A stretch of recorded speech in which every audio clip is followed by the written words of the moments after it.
Well, it is extremely crucial to fight illicit traffic in cultural goods in general, including antiquities, because first of all, is an expression of the development of our civilization as humans, and therefore the destruction that is caused by looting, in general, in cultural goods.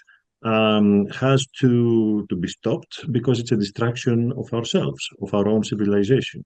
Especially in antiquities, it's a matter of stopping that distraction, and because it's a distraction of the context, of the archaeological context, of the environment where all these antiquities are being found together, if they are not looted, if scientifically excavated by licensed archaeologists. And therefore, the history is being recovered that otherwise is being completely erased and almost impossible, even parts of it, to be reconstructed after looting.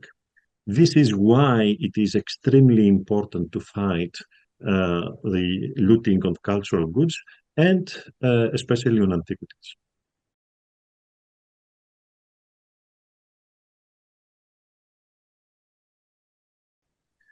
My specialty is uh, the examination, the research into the international trafficking networks, the people, the groups that they are participating in all different parts of a trafficking chain in antiquities in an international level. That includes looters, middlemen, dealers, auction houses, um, uh, other people, collectors, museums who are usually the receivers of these stolen goods. But also, I'm interested in the tricks that they are using, the way the objects are being restored, sometimes by using techniques to deceive the authorities as well in order to stop identification of something being illicit, where the money that are being used to buy objects are coming from, where do they go, if they are legal money, if we are having cases of laundering money from other illegal activities by acquiring also illicit antiquities and so on. So I'm interested in this wider picture, which usually starts with the identification of illicit antiquities, once handled by any of these trafficking figures. So I'm helping the authorities as well by retrieving various governments their stolen cultural heritage, stolen antiquities specifically.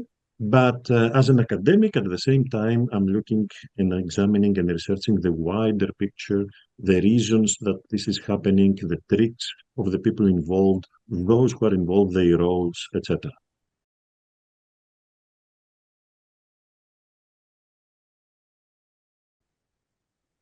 Unfortunately, we are far back compared to any other discipline and research area globally.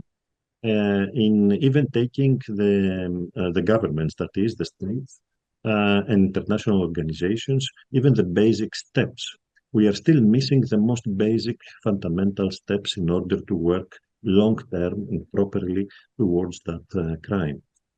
First of all, there is, for example, not even a single uh, chair in any university around the world dedicated into antiquities looting and trafficking research. Second, there is not even a single institution internationally dedicated to long-term research on antiquities looting and trafficking. Things that are completely fundamental and very basic in any other discipline. And yet, despite all these declarations by international organizations, of governments, of authorities, and so on, nothing still exists as such. So we need to first bridge these gaps in order to have the most basic, I'm not talking about any elaborate developed issue, but the most basic steps towards doing properly this research.